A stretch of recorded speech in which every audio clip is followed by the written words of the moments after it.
Guys, luto na po yung ating crispy chicken skin guys. So ito na po yung texture niya guys. So masarap to kung lagyan natin ng suka na sausaw natin sa suka. So yan. Tato puti, baka naman.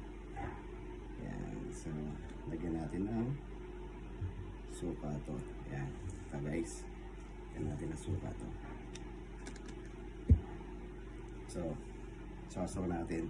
Gano'n siya kalat po guys. Yan.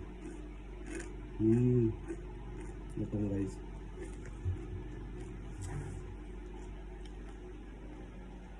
Okay guys. Kung paano ko ito ginawa guys. Binabad ko muna sa may suka and then konting asin. Yan. Kaya konting nilamos lang natin and then hinugasan natin ulit.